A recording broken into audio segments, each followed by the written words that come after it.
Bismillahirrahmanirrahim. Assalamualaikum warahmatullahi wabarakatuh. Selamat malam semuanya. Waalaikumsalam warahmatullahi wabarakatuh. Assalamualaikum warahmatullahi wabarakatuh. Selamat malam, Pak. Ini yang join udah ada yang gap year atau masih kelas 12 campuran? Kelas Ada 12. yang mikir, Kak. 12 Kak. Gap year, Kak. Oke, tetap semangat ya semuanya. Oke, mantap nih semangatnya. Ini ada di seluruh Nusantara, Indonesia. Ya, macam-macam ya. Iya. Iya, Kak. Iya, Kak. Oke, Kakak izin untuk bahas ya tentang tes wawasan kebangsaan. Nanti kita kayak diskusi aja. Pokoknya nanti mungkin ada yang mau nyangga, ada yang mau nanya, silakan. Sebelumnya Kak Isan boleh izin lempar host, soalnya nggak bisa screen. Ya. Oke, nah kalian kan udah ikut kuisis mungkin ya. Nah ini sekarang kita bahas tentang tes wawasan kebangsaan. Kita bahas dari nomor 1. Ini Kak Izan langsung dari saya aja atau boleh tunjuk anak-anaknya? Mungkin 5 soal pertama dilempar ke siapa gitu, Kak? Oh iya boleh. Oke, Kakak izin ya untuk tolong dibaca sama ini yang kelihatan mantau ya. Silakan Malika. Nomor 1. Gwen adalah warga negara Indonesia yang sangat mencinta bangsanya. Buktinya, ia lebih memilih menggunakan barang-barang produksi dalam negeri daripada produk impor dari luar negeri. Ia berpemikiran bahwa jika produk lokal banyak laku di pasaran, maka kesejahteraan bangsa Indonesia akan ikut meningkat. Sikap Gwen menunjukkan pengalaman Pancasila, terutama sila. Oke. Nah, ini jawaban dari pembahasannya adalah sila ketiga yang dimana di sini dibilang kalau Gwen ini adalah WNI. Jadi WNI itu dia adalah sangat mencintai bangsanya, di mana dibuktikan sama apa nih? Dibuktikan dengan menggunakan nilai barang-barang produksi, di mana itu ya produksi yang dikoleksi adalah dari dalam negeri kan, daripada impor nih dari luar negeri. Jadi dia lebih menghargai ya adanya barang-barang produksi yang udah terproduksi gitu dalam negeri. Nah kemudian dari situ juga ya sikap Gwen itu justru pengen apa nih dibilangnya adalah meningkatkan kesejahteraan Indonesia lewat apa, misalkan dari promosi gitu kan, barang-barang produksi dari dalam gitu. Nah, menunjukkan kalau dia tuh punya apa ya, maaf ini suara dari siapa?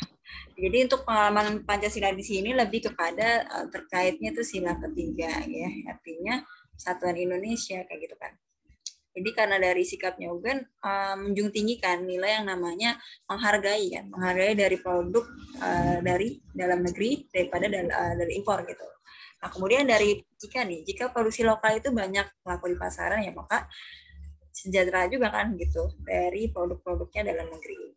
Makanya dia ikut mensejahterakan dan Indonesia itu menjadi meningkatkan produksinya. Ya udah deh, dalam pengalaman sila ketiga ya itu pada Persatuan Indonesia. Sampai sini ada yang mau tanya dulu?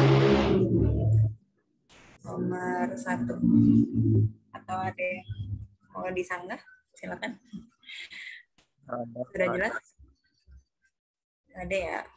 Oke, kita lanjut nomor 2. Nah, silakan dibaca oleh topik boleh nomor 2. Saat ini bangsa Indonesia mengalami banyak ujian. Salah satunya adalah adanya provokasi kepada sebagian rakyat di wilayah Indonesia untuk memisahkan diri dari Indonesia. Oleh karena itu, dibutuhkan usaha bela negara untuk melindungi segenap bangsa Indonesia dan seluruh tumpah darah Indonesia. Usaha bela negara ini tidak memiliki banyak arti tanpa. Nah, di sini kalau lebih tepatnya jawabannya adalah yang C ya, didukung karena adanya partisipasi dari warganya gitu kan, dari warga negara. Kenapa? Jadi di sini dimunculin kalau saat ini sebenarnya Indonesia tuh lagi memang sedang banyak ujian kan, yang dimana salah satunya adalah provokasi. Kan?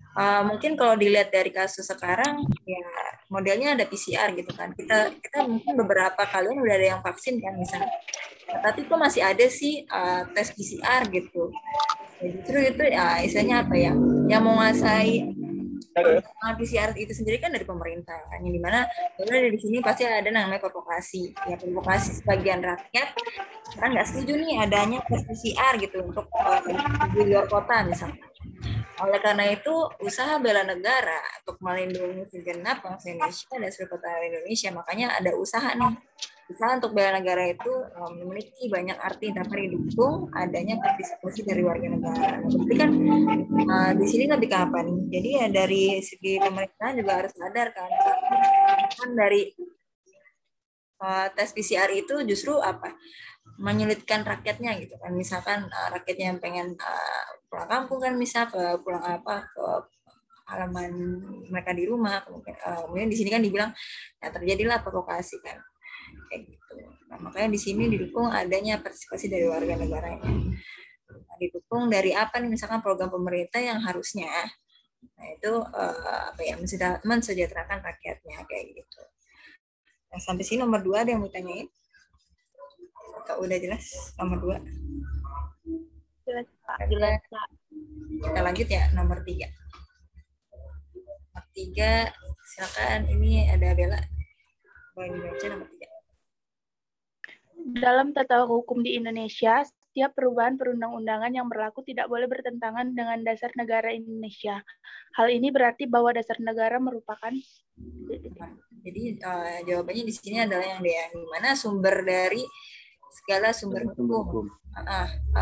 Kira-kira tahu nggak ya pasal 1 kan ayat 3 yang dimana negara Indonesia adalah negara hukum kan.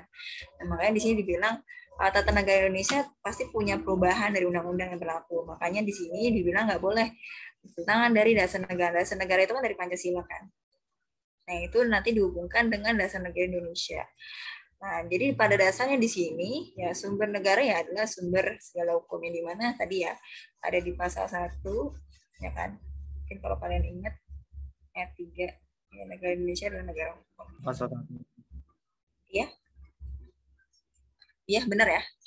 Sampai sini dulu ada yang mau tanyakan. Jadi kalian harus bisa bedain kalau berarti kan kalau Indonesia ditegakkan dalam undang-undang berarti hukumnya itu yang tertulis ya. Yang dimana berdasarkan dari undang-undang dasar dan ya undang-undang ya UUD gitu maksudnya. Sampai sini ada yang ditanyakan udah cukup nomor 3. Jadi yang berwenang itu ya dari perundang-undangan ya atau disebut juga hukum yang tertulis lewat undang-undang. Lanjut di nomor 4 ya. Kalau mungkin nggak ada yang ditanya, nomor 4 silakan oleh Denny Ramayali. Pancasila adalah ideologi yang diadopsi bangsa Indonesia dan di dalamnya memuat berbagai nilai yang dapat diwujudkan dalam kehidupan sehari-hari. Nilai-nilai Pancasila yang tidak dapat diubah ialah di sini adalah nilai-nilai dasar kan. Nah, mungkin kalau kalian tahu apa sih nilai-nilai dasar di sini adalah nilai-nilai yang memang diwujudkan dalam kehidupan sehari-hari. Jadi implementasinya sudah masuk ke dalam kehidupan sehari-hari kalian. Di mana di sini nilai-nilai Pancasila yang nggak dapat diubah yaitu dari nilai dasar. Nah, kalian bisa membedakan nggak sih nilai-nilai? Di situ kan ada nilai instrumental sama nilai dasar. Kalau yang instrumental mungkin ada yang tahu instrumental Pancasila. Nilai instrumental itu nilai yang terjabarkan tercantum dalam undang-undang. Dalam undang-undang, oke. Sydney atau sama siapa yang jawab? Ulfa ya, oke. Terima kasih Ulfa.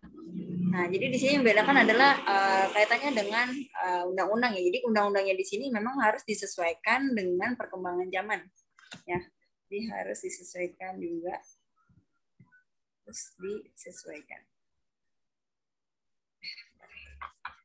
Disesuaikan dengan perkembangan zaman dan aspirasi masyarakat gitu. Ya, tapi mungkin kenyataannya sekarang malah justru selesai pemerintah ya. Jadi kayaknya udah diwakilin sama wakil rakyat gitu. Jadi tanpa adanya aspirasi dari kita gitu. Ya, kalau sekarang kan udah terwujud kan adanya undang-undang cipta kerja gitu kan. Ada juga tadi ada berita tentang UU militer yang dimana Jokowi itu pengen pilih Panglima atau ya Panglima TNI yang baru gitu kan. Ya berarti kan itu bukan berdasarkan dari atas sama rakyat gitu ya. Justru berbalik kayak gitu. Nah, ini tentang instrumental ya. Jadi tadi itu yang membedakannya tentang mana instrumental, mana ideal dasar. Nah, ideal dasar di sini adalah tadi yang mengadopsi dengan diwujudkan dari implementasi sehari-hari, kehidupan sehari-hari. Makanya ya dari Pancasila itu nggak bisa diubah ya melalui nilai dasar. Jawabannya jangan kesel. Oh iya, Panji Malik.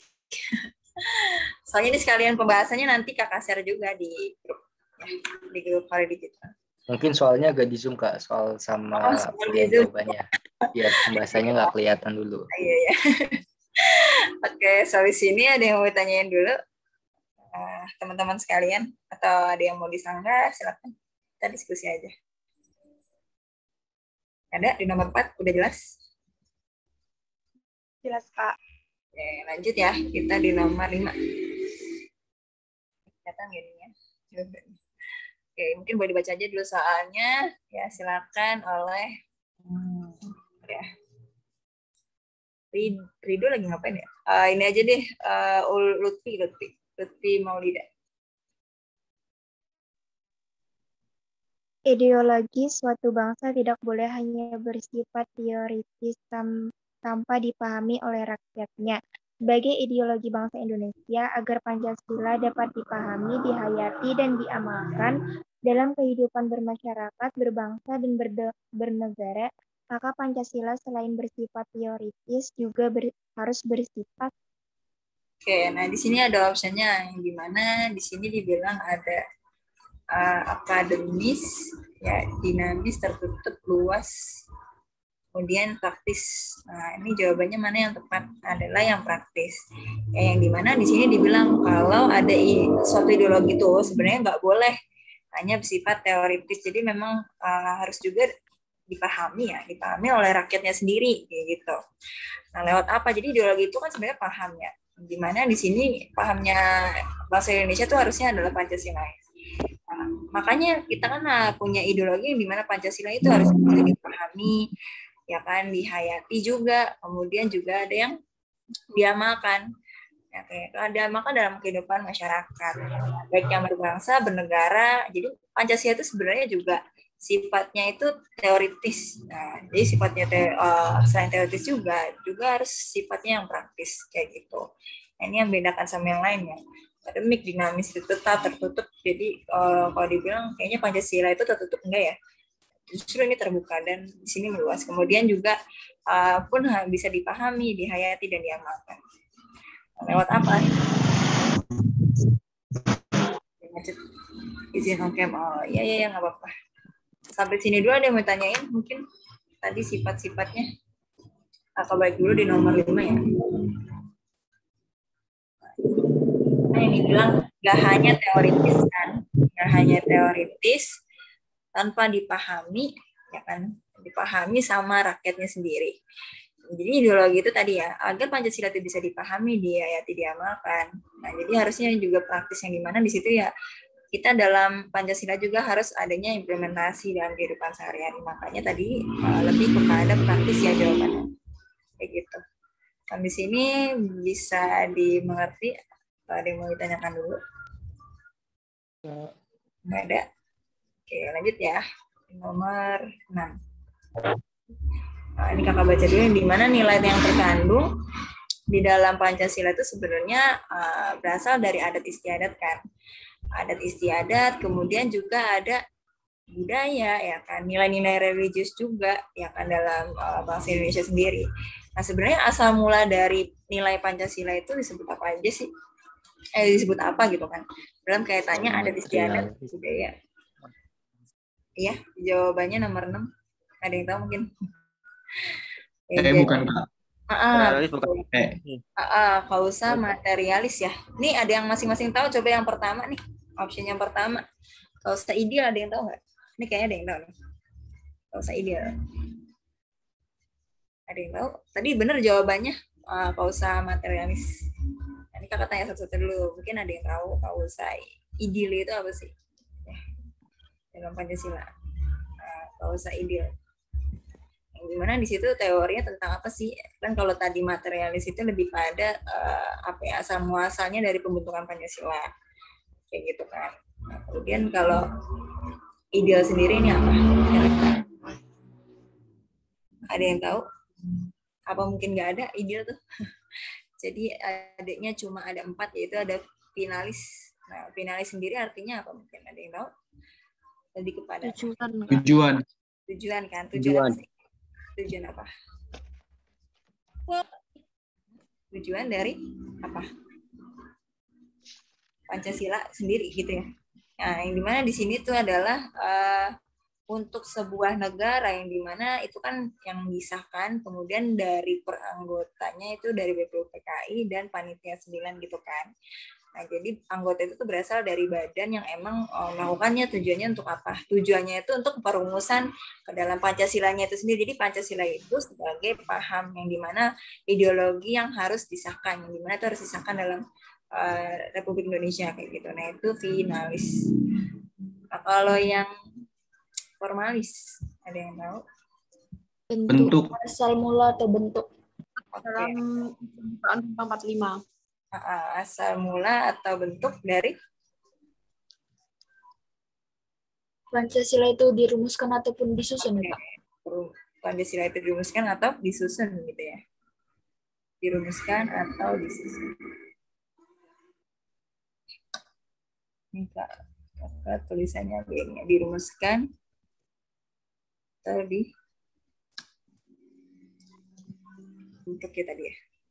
Nah, yang dimana di situ dibilang kalau adanya kausa formalis ya, lebih kepada dia itu ngebangun. Ngebangun artinya tuh ya bagaimana Pancasila itu bisa dirumuskan tadi kan, kemudian disusun, disusun.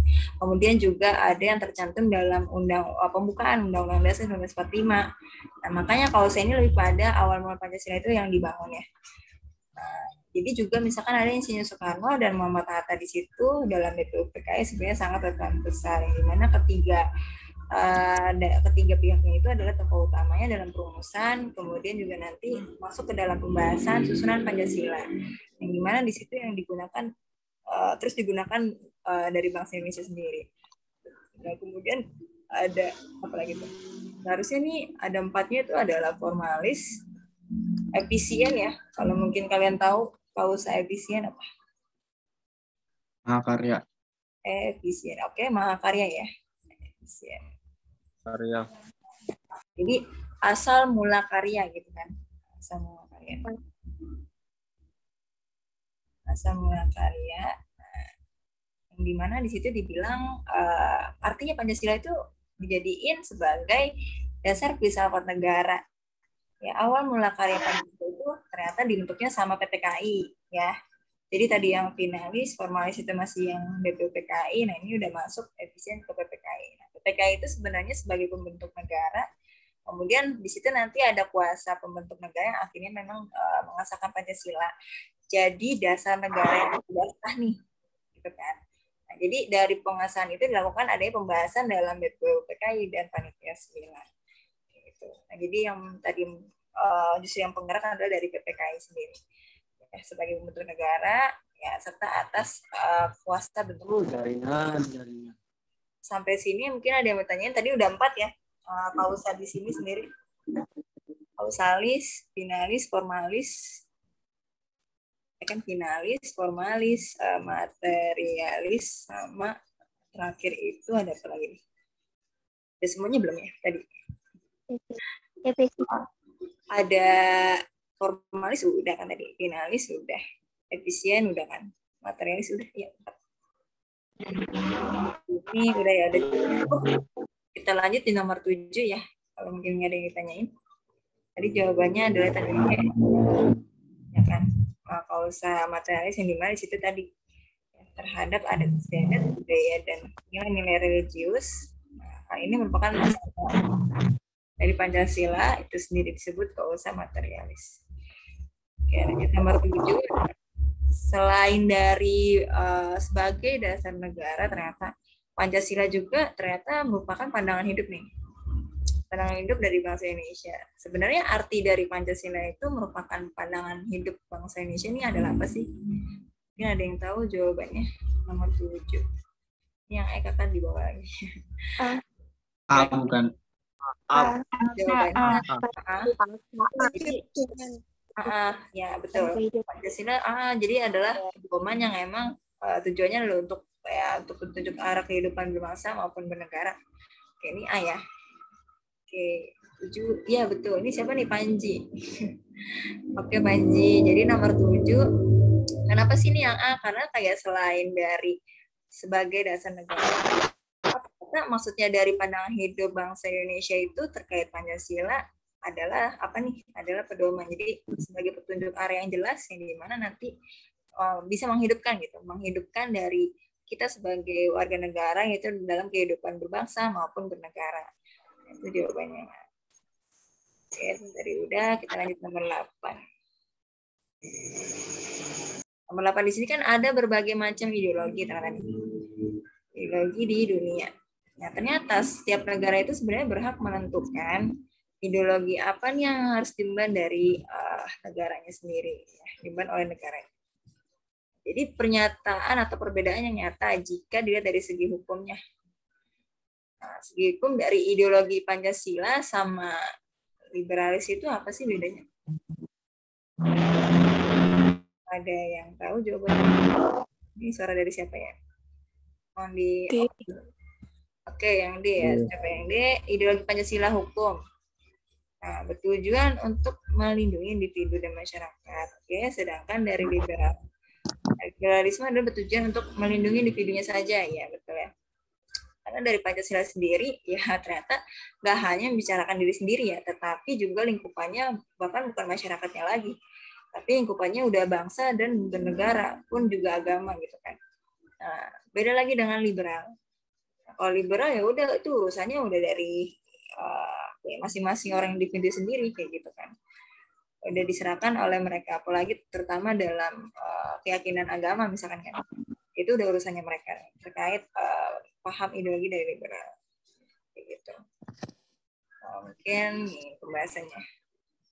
Tadi udah ya.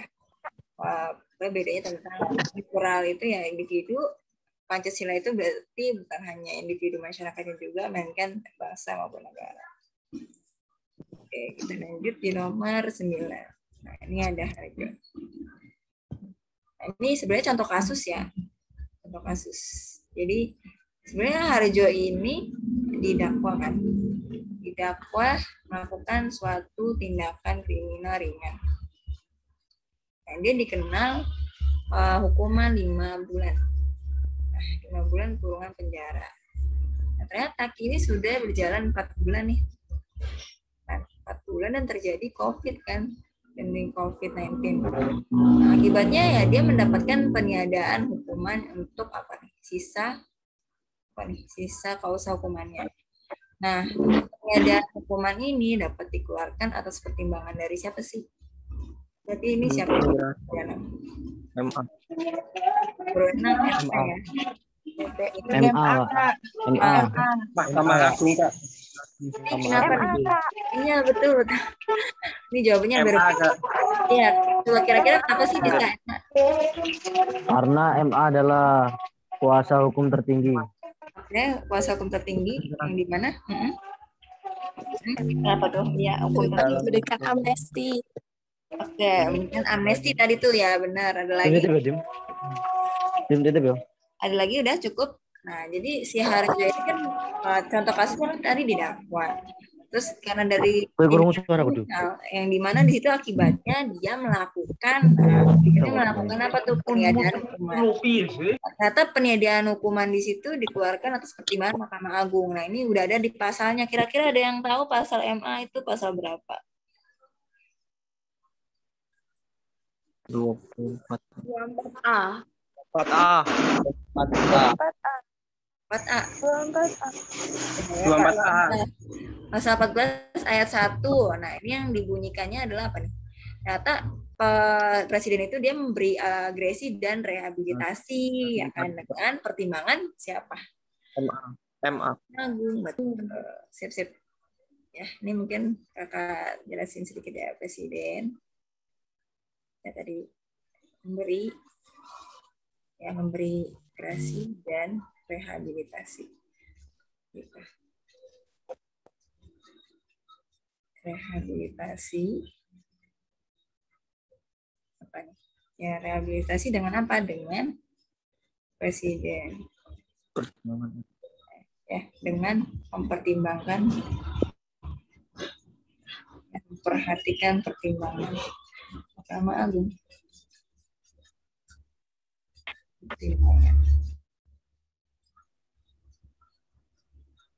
Pertimbangan MA.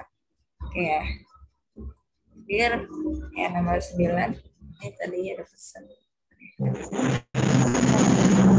Ini ada coretannya. Oke, iya. Siap. Oke, lanjut ya. Berikutnya ada di nomor berapa nih sekarang? 10. Tolong off apa itu namanya? Mic-nya dulu mungkin kalau lagi di luar. Oke, aman ya. Jadi nomor 10. Di sini ada Coba share screen ulang, Kak. Soalnya itu ada coretan, Kak. Ada coret A sama garis kuning, Kak, di sini. Oh iya. Kak Isen boleh dilihat nih, kira-kira yang on mic-nya lagi di jalan. Oh ya. Iya. On mic-nya untuk kalau mau jawab aja ya. Nah, lanjut nomor 10. Nah, di sini dibilang ada undang-undang. Ternyata undang-undang itu, waduh, ada salah. Undang itu adalah peraturan perundang-undangan yang udah memang berlaku kan di Indonesia. Di bawah ada UUD 1945. Ya, ternyata sebelum dari menjadi UU itu, menjadi UU, terus rancangan, ya rancangan yang emang diusulkan sama pemerintah ya kepada DPR, kemudian ternyata dibahas oleh DPR. Nah, jika dari rancangan undang-undang itu disepakati bersama oleh pihak pemerintah, gitu kan, dan DPR, namun dari jangka waktunya itu kan 30 hari ya. 30 hari ini ternyata tidak disahkan sama presiden. Nah, di presiden di sini sejak disetujuinya RUU gitu. Nah, RUU di sini maka apa nih kira-kira jawabannya? Ada yang tahu? D, sah menjadi undang-undang. Yang D kenapa? Yang D, Kak. UU dan harus segera diundangkan. Sah menjadi UU dan harus segera diundangkan. Ya, jadi kenapa di sini? Dibilangnya karena apa? UU ya kan tadi. UU di situ kan dibilang peraturan Indonesia yang dimana kan di bawah pimpinannya dari undang-undang. Ternyata sebelum UU ada rancangan UU juga. Nah, jika dari RUU di situ dibilang adalah disepakati bersama dari pihak pemerintah DPR dari jangka waktu 30 hari. Nah, maka tadi UU juga harus diundangkan gitu. Nah, ternyata emang disetujui juga dari ya presiden sendiri dulu gitu sebelum benar-benar undang-undang itu diterbitkan. Ya, mungkin salah satu ya contohnya tadi. Ya, kalau sekarang kan ada undang-undang cipta kerja gitu yang udah diterbitkan kan dari DPR dan disetujui sama presiden. Oke, ini tadi yang D, lanjut di nomor 11. Lanjut lagi. Sebagai dari dasar negara ini di dalam undang-undang ya kan, nah, ternyata bab yang emang mengatur tentang perubahan undang-undang. Nah, ternyata di sini dikhususkan tidak dilakukan perubahan di sini. Nah, ternyata apa nih? Nomor 11. 11 yang B, yang dimana di situ adalah ternyata undang-undang dalam bab itu kan ngatur tentang apa sih perubahan UU kan. Nah, ternyata dikhususkan tidak melakukan perubahan. Nah, itu disebutnya adalah tadi bentuk negara. Bentuk negara tadi yang B.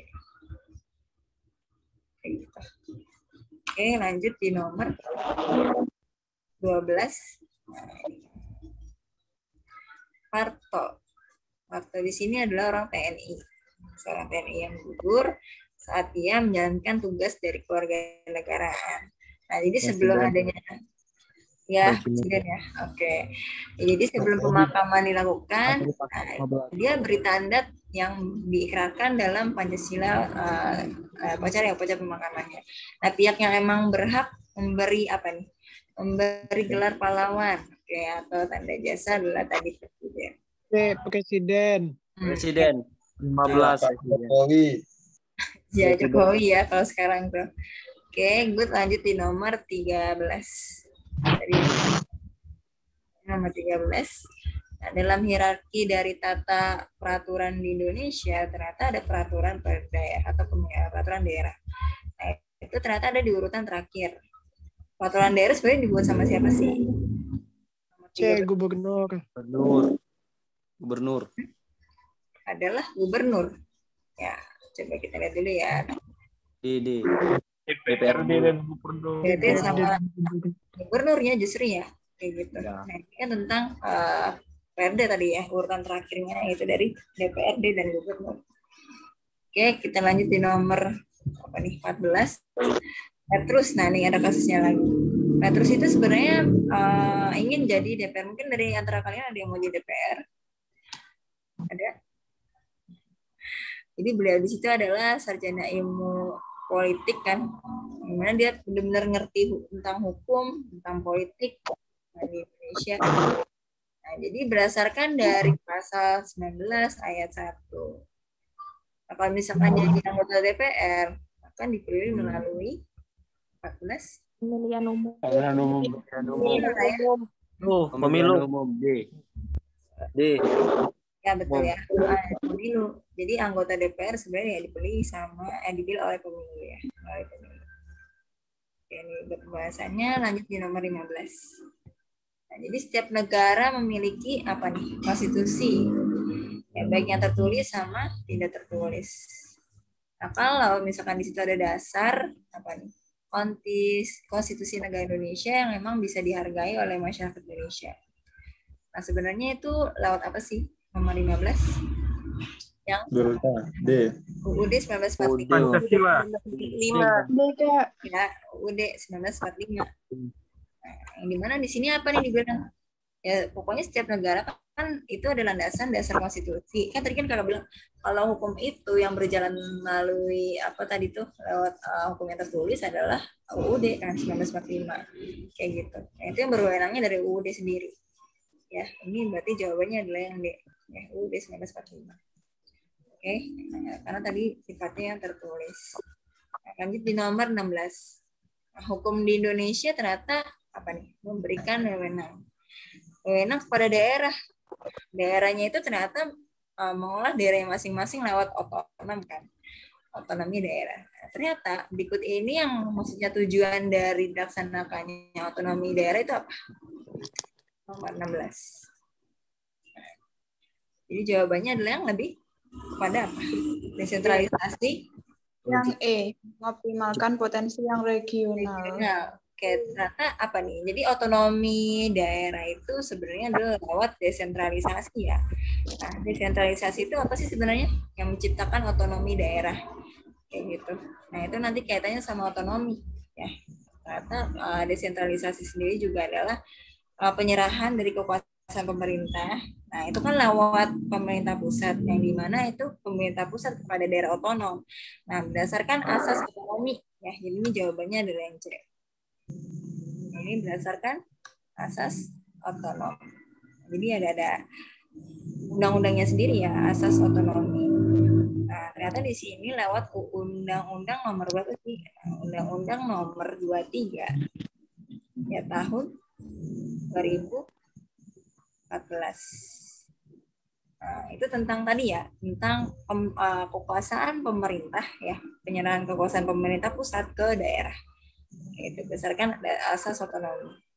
Nah, makanya di situ adanya desentralisasi di sini, maka muncul otonomi itu sebagai bagian dari pemerintahan daerah, kayak gitu. Jadi jawabannya yang C. Ketika itu tidak termasuk, Kak. Apa? Berikut ini yang tidak termasuk.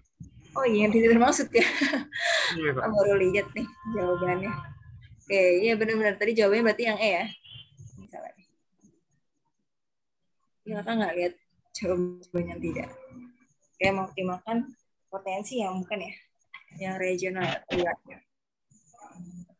Berarti yang C benar, ya A, B, C, D ya benar. Oke, lanjut ya di nomor. Berarti nanti kajiannya direvisi aja, Pak. Oh iya. Yang E. Oke, lanjut ya di nomor 17. Bagian dari konstitusi. Nah, ternyata di sini ada ideologi ya, ideologi bangsa Indonesia. Nah, ternyata itu memuat adanya motivasi. Nah, motivasi, aspirasi, dan antusiasme dari rakyat Indonesia ternyata disertai dengan apa nih? Cita-citanya. Jadi cita-citanya itu memang harus diwujudkan lewat Pembukaan Undang-Undang 45. Undang-undang. Oke, Pembukaan UUD ya. UUD 1945. Nah, jadi Ya, B. nasional yaitu termuat B. dalam yang B, yang dimana bagian dari konstitusi kan adalah ya tadi motivasi, aspirasi, antusias. Nah, lewat apa? Lewat dari lingkupan nasional pun juga internasional. Nah, ini lebih pada yang tadi yang B ya. Pembukaannya. Kenapa sih mungkin ke pembukaan jawabannya? Tadi yang jawab B.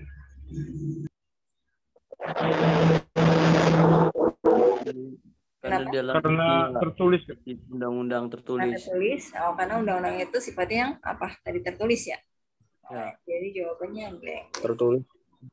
Ada lagi mungkin pendapat lain? Atau udah cukup? Oke, kalau nggak ada kita lanjut di nomor 18. Nah, ternyata di sini ada amandemen. Kalau amandemen pasal 30 itu berisi tentang pertahanan negara. Kalau diganti jadi apa? Pertahanan keamanan. Pertahanan dan keamanan. Pertahanan dan keamanan. Dan Pertahanan dan keamanan. Dan juga keamanan. Soalnya dia yang typo Kak itu Kak. Oh, ada yang typo. Yang mana 1945 Kak, itu 2945 Kak. Ini kayaknya sambil ngetik deh ngacanya. Bikin salah. Jadi nomor 18 adalah yang apa? Pertahanan. Coba dicek dulu deh pasal 30. Pertahanan negara. Diganti jadi pertahanan apa? Pasal 30. P. Pertahanan dan keamanan. Itu jawabannya adalah yang apa? Pertahanan nasional. Udah dicek belum ya undang-undangnya? Pertahanan nasional. Ya, jadi jawabannya adalah yang A. Ya. Oke, kita lanjut di nomor 19. Setiap negara adalah apa nih? Merupakan konstitusi. Perbedaan konstitusi sama UUD apa? UUD memuat aturan. Iya. Nomor 19 yang mana yang membedakan konstitusi sama UUD? UUD membuat aturan yang tertulis dan tidak tertulis. B. B fleksibel. Kalau Yang D. itu sifatnya ya ini jawabannya ini kebalik. Jawabannya apa tuh tadi? Yang B benar ya. UUD itu memuat aturan tertulis. Tertulis kalau konstitusi itu juga tertulis. Ada bakso keluar tapi tadi tuh makan bakso beli ada yang ngobrol, ada yang suara apa gitu ya. Kaisan boleh. Enggak nete beliin gitu. Kaisan boleh. Kak, bentar Kak. Iya. Udah ya, nah, kita lanjut di nomor 20 nih. Nomor 20 bahasanya tadi 20 presiden ternyata jabatannya itu terlama di Indonesia kan. Itu ada siapa? Soeharto selama 32 tahun. Nah, proses dari pengunduran dirinya dia sebagai presidennya ini ya, ternyata di tanggal 21 Mei 1998 yang dilakukan di depan mana nih? Pimpinan MPR, Kak. MPR. Pimpinan MPR. B. Oke, anggota kok pemimpin ya. Ini jawabannya harusnya pimpinan, benar ya? Pimpinan DPR. Ini kayaknya jawabannya. Jawabannya salah nih, harusnya B. Ya. Pimpinan MPR. Oke, lanjut di nomor 21. Nah, tujuan dari dijadikannya Pancasila nih sebagai landasan. Tadi kan usaha ide ternyata nggak ada ya, adanya landasan ide. Di mana di situ untuk menentukan politik nasional. Nah, dihadapkan pada kondisi yang di mana di situ ada konstelasi geografis Indonesia. Dengan segala aspek dari kehidupan nasionalnya apa tujuannya? Nanti 21. Lebih pada apa? Yang C ya, Indonesia. Ya, bangsa Indonesia itu senantiasa siap jaga pada ancaman bangsa dan negara. Iya, nah, ini biasanya menggerakkan siapa? Ya, TNI ABRI gitu kan. Ya. Nah, tujuannya adalah tadi kepentingan dari bangsa dan negara di tengah-tengah perkembangan dunia. Ya, lanjut di nomor 22. Apabila peraturan undang-undang yang udah sah kemudian akan dibentuk ada menyimpang dari isinya, isi dan inti dari Pancasila itu sendiri, maka perundang-undangan itu diatur kan. Nah, jadi di situ tuh tersebut akan batal demi hukum. Apa nih maksudnya? Nah, dari yang hal tersebut, peran dari Pancasila sendiri sebagai dari titik-titik bagi peraturan perundang-undangan Indonesia. Dasar negara. Ya. Negara. Dasar negara. Dasar negara. Ya, ini mungkin kenapa bisa jawabannya yang dasar negara. Sebagai penguji. Sebagai dasar negara tadi gitu ya. Papan diuji. Penguji ya, kan? Iya benar, papan uji ya. Papan uji. Ya, jadi peraturan undang-undang di situ sudah dan dibentuk. Nah, itu menyimpang dari isi sama intinya kan, inti Pancasila. Nah, maka peraturan undang-undang itu akan batal demi hukum. Nah, itu kan berarti peran Pancasila sebagai papan uji. Gimana di situ dalam bagi peraturan undang-undang Indonesia. Jadi di situ ya kata udah dibuat dan akan dibuat oleh pemerintah sendiri. Makanya itu adalah jawabannya papan uji. Ini ya bahasannya.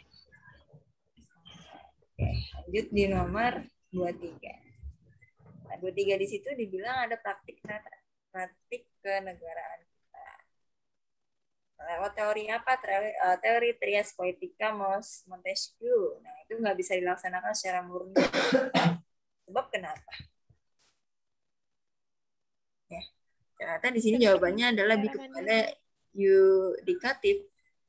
Itu berisinya secara mandiri. Ternyata teori Trias Poetica itu sebenarnya sesuai dengan konteks sosial politik yang dimana di situ terjadi di Indonesia. Dan jawabannya kayak mungkin kakak geser dulu. Nah, di sini nih. Dilakukan dengan cara pembagian kekuasaan tanpa mengenal esensinya, esensi dari dasar teorinya. Nah, ternyata kalau dibilang di sini kan ada hubungan kan. Hubungannya itu ternyata ada kekuasaan eksekutif yang ternyata dipegang sama presiden sendiri kan. Tapi itu harus dijalankan harus sesuai dengan ketentuan. Di luar, Mas. Nah, sesuai dengan peraturan undang-undang lainnya. Nah, jadi prinsip di sini adalah saling mengawasi, saling mengimbangi juga. Nah, jadi juga presiden di sini berhak mengajukan RUU kepada DPR.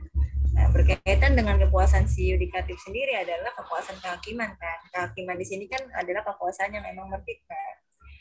Harusnya. Dimana di sini itu dibilang tujuannya adalah untuk peradilan guna menegakkan hukum dan keadilan. Ternyata digunakan sama MK.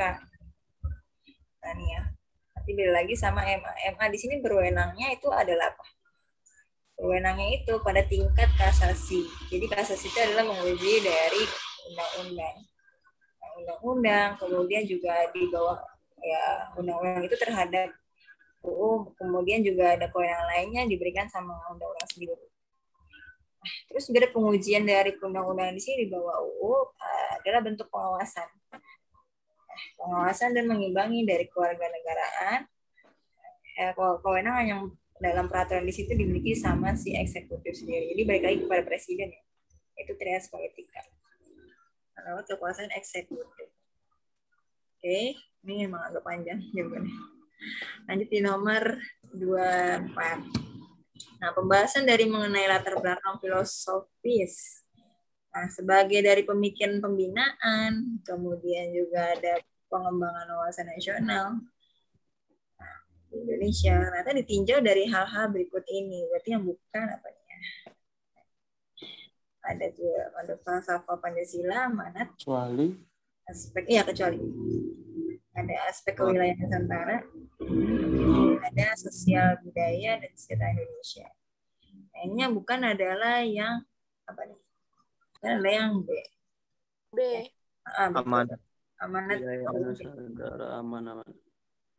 Karena di sini membicarakan tentang filosofisnya. Jadi bagaimana sih pemikiran dari yang dimaksudkan wawasan nasional? Mungkin kalian ada yang tahu wawasan nasional?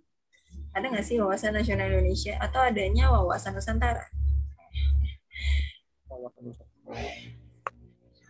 Sebenarnya sama sih, artinya tuh adalah wawasan nasional dan wawasan Nusantara. Ya, yang dimana di situ dibilang ada cara pandang dari Indonesia itu terhadap bangsa, rakyatnya, wilayahnya, lewat apa, lewat darat, laut, udara.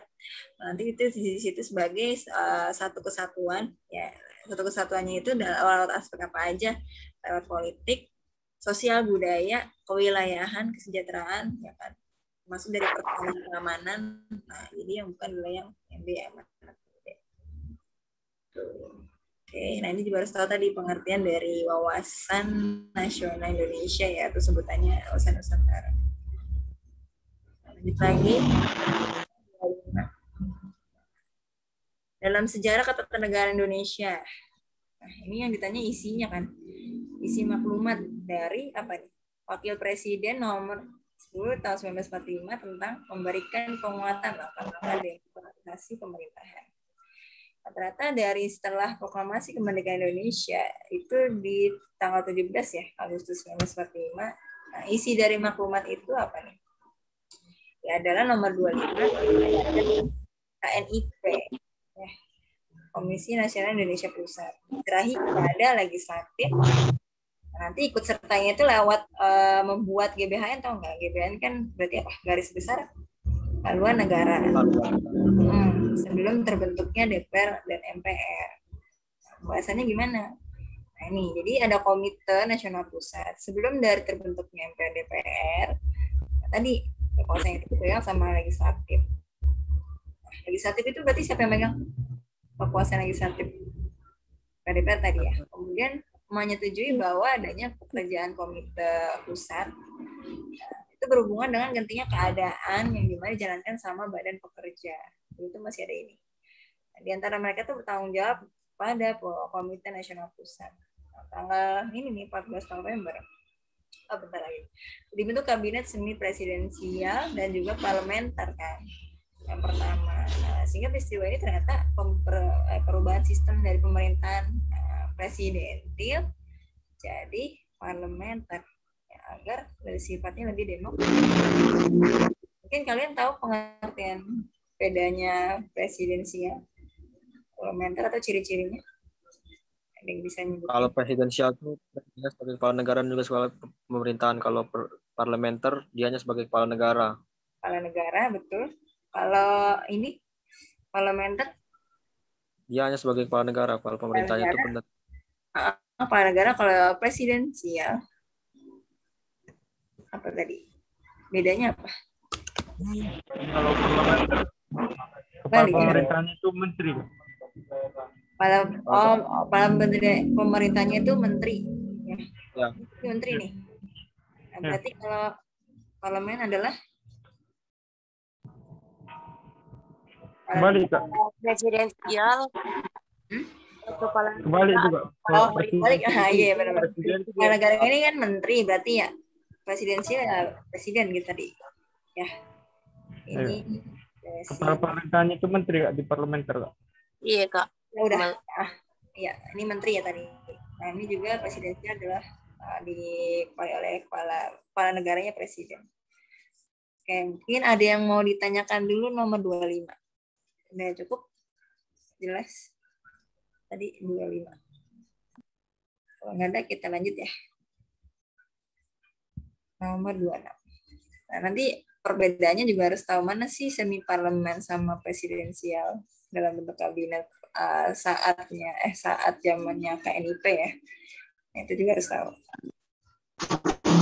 Nomor 26. Nah, amandemen konstitusi dari Indonesia kan udah 4 kali ya. Nah, terus juga ada kesempatan fundamental. Nah, fundamental itu para pendiri bangsa itu sebenarnya nggak boleh apa sih? Nggak boleh diubah ya? Nggak boleh diubah, salah satunya. Bukan. Kenapa sih nggak boleh diubah? Ya, nggak boleh diubah dari pembukaannya itu sendiri.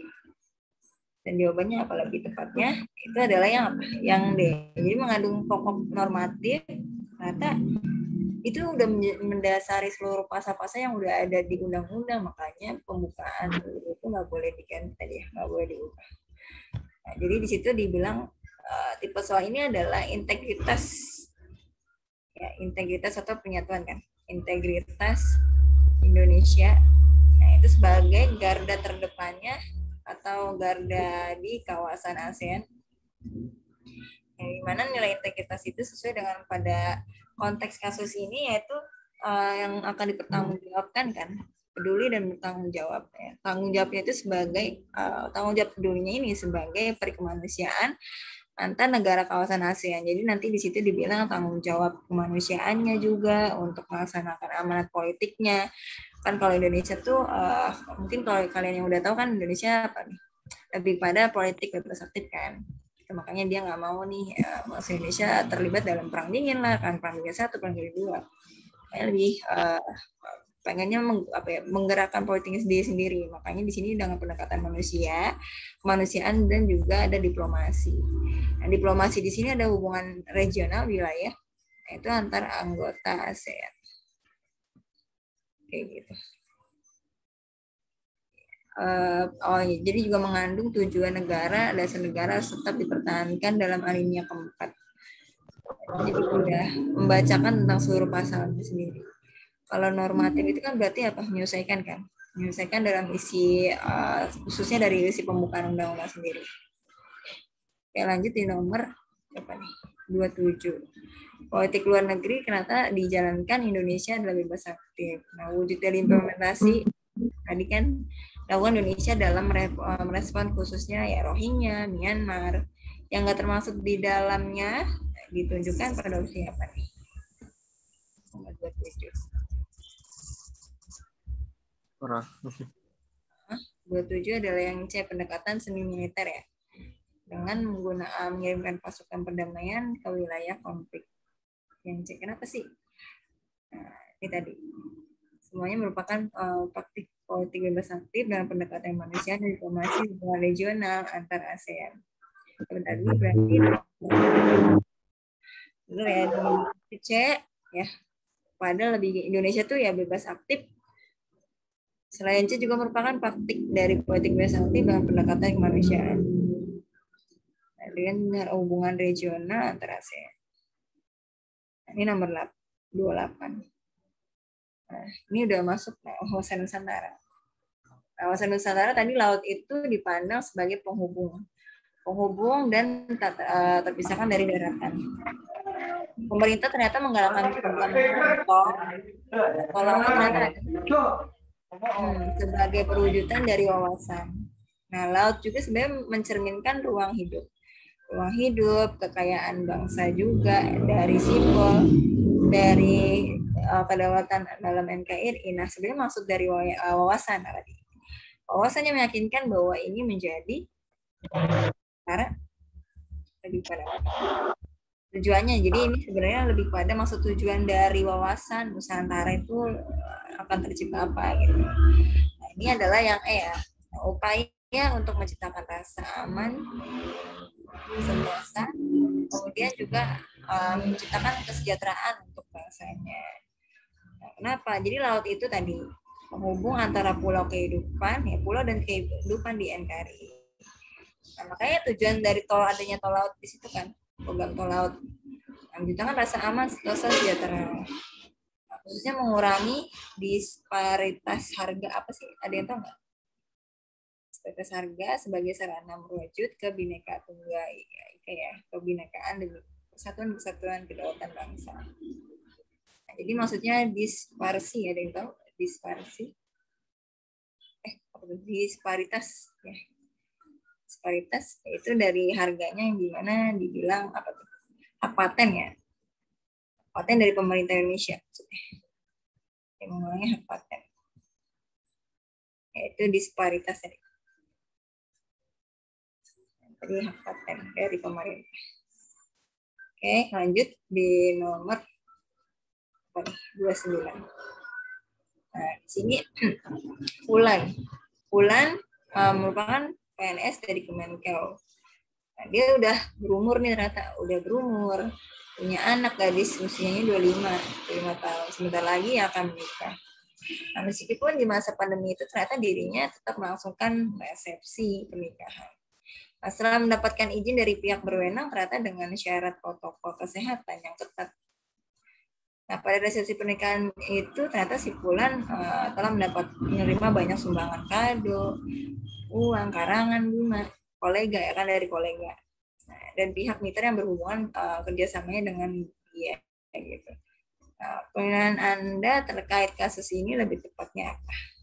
29. Ini jawabannya yang lihat di bawah. Nah, di sini kasusnya adalah karena si Fulan itu kan dia tadi menerima banyak pemberian. Kalau ini E-nya di bawah nih, jawabannya E. Pemberian ini bisa diterima, ditolak, gitu kan. Tergantung kepemilikan yang melatar belakangi. Tapi sebaliknya melaporkan kepada pihak yang berwenang. Kenapa sih itu lebih pada yang optionnya? Ternyata untuk memberi itu sebenarnya nggak bisa dihindarin oleh penyelenggara negara. Gitu. Maksudnya adalah atau pegawai negeri yang secara itu sifatnya adat gitu, bersifat adat atau kebiasaan. Contohnya apa? Contohnya tadi ada upacara pernikahan, kematian nih ya. Terus ada ulang tahun. Yang ternyata tuh ada serah terima jabatan juga. Ya kan? Nah, dalam penyelenggaraan negara itu sebenarnya wajib melakukan KPK. Itu paling lama 30 hari kerja sejak penerimaan. Nah, ini adanya gratifikasi. Atau dikembangkan dalam, ini sumbernya ya. Untuk satu KPK RI untuk memahami gratifikasi. Mungkin kalian tahu gratifikasi itu apa sih sebenarnya? Kayak kasus yang dialami sama Ulan. Gratifikasi. Ini ada pemberian, dalam arti kata tuh pemberian uang tambahan kan. Ada hadiah, ada barang kan, ada rabat lah, ada komisi pinjaman gitu. Nah, itu tanpa bunga kayak gitu. Nah, ini juga harus dipelajari juga nih KPK RI terkait penerimaan gratifikasi. Jadi kayak diberikan secara cuma-cuma gitu bahasanya. Tanpa adanya bunga. Oke, lanjut di nomor 30. Nah, negara ternyata mengatasi segala paham golongan, menghendaki kesatuan yang meliputi segenap bangsa Indonesia. Satu kan? Merupakan kandungan dalam pembukaan hal ini ke 1. 30. Kenapa kan? Kenapa baru 1? Jawabannya topik. Karena negara itu kan melindungi segenap bangsa Indonesia kan, ya, dan seluruh pada Indonesia itu kan hal ini pertama ya. Nah, dengan dasar persatuan itu untuk mewujudkan keadilan sosial bagi seluruh rakyat Indonesia. Artinya apa? Berarti ya, kalau di situ negaranya adalah apa? Itu melindungi seluruh bangsa Indonesia, yang dimana di situ pokok pikiran pertama mengatasi segala paham, entah dari golongan, entah dari pihak luar yang lain kan yang mempengaruhi. Nah, di sini ya bahasanya. Kemudian juga dari demikian pokok pertama itu ternyata menjelma dari sila ketiga juga. Sila ketiga kan adalah persatuan Indonesia. Oke, ini pembahasannya udah ada. Lanjut di nomor 31. Udah habis ya? Udah habis. Udah selesai Kak. 30 soal doang Kak. Saya kira ada 35. Oke. Mungkin ada yang ditanyakan dulu dari semua soal. Dari 1 sampai 30. Kalau ada yang ingin tanyakan, bisa tanyakan. Mumpung lagi live teaching. Enggak, belum.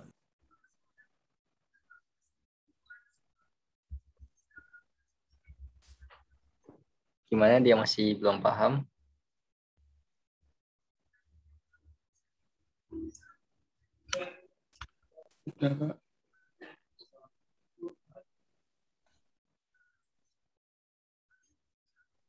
Yang datangnya terlambat atau yang joinnya terlambat bisa nanti nonton siaran ulangnya di channel YT-nya ya. Iya, Kak.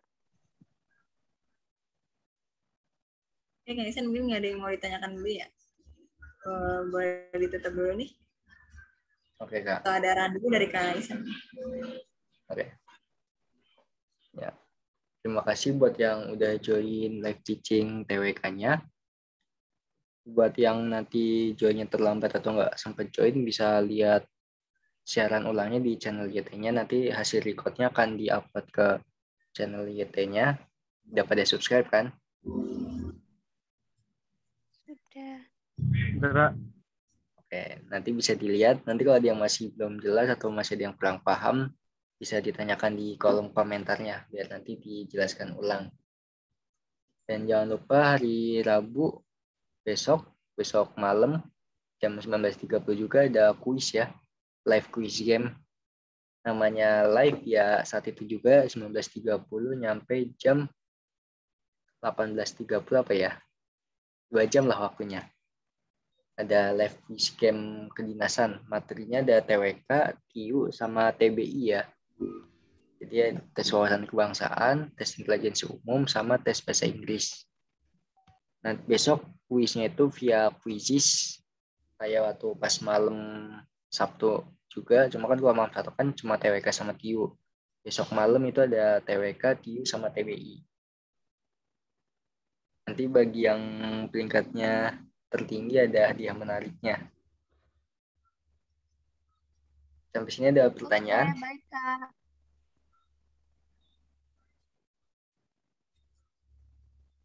Bagaimana sampai sini ada pertanyaan? Ada yang masih belum jelas? Sudah jelas, Kak. Sudah jelas, Kak. Siap. Untuk link kuisnya besok kakak share ke grup, sama kakak share juga di Instastory Hori Digitalnya. Jadi yang nggak join ke grup-grup Hori Digital bisa lihat di postingan IG Hori Digital. Nanti ada link kuis sama kode kuisnya di share di situ. Jangan lupa jam 19.30 ya. Startnya join jam 8 lah. Karena waktunya cuma 2 jam doang. Nanti hadiah menariknya itu followers IG. Bisa nambah followers IG. Jadi yang mau nambah follower bisa tuh ikut event kuisnya. Untuk yang event kuis kemarin, KJ-nya kakak share ke grup setelah eventnya selesai ya. Setelah kuis besok berarti hari Kamis baru kakak share. Sekaligus KJ-nya. 2 kuis itu kakak share-nya besok. Untuk pembahasan yang tadi kakak share nanti setelah direvisi ya, tadi kan ada beberapa yang salah, nanti kakak share-nya setelah direvisi, startnya mungkin hari Rabu atau hari Kamis. Terima kasih. Sampai sini ada yang ingin tanyakan lagi? Nggak ada, mumpung masih live teaching nih. Nggak ada, Kak. Nggak ada ya, berarti udah paham semua ya. Udah pada ngantuk juga, udah malam ya. Ya udah kakak tutup. Terima kasih buat yang udah join. Semoga ilmu yang tadi diberikan bermanfaat. Dan semoga tidak paham semua. Amin. Taufik wal hidayah. Wassalamualaikum warahmatullahi wabarakatuh. Waalaikumsalam warahmatullahi wabarakatuh. Buat yang mau live silakan live ya.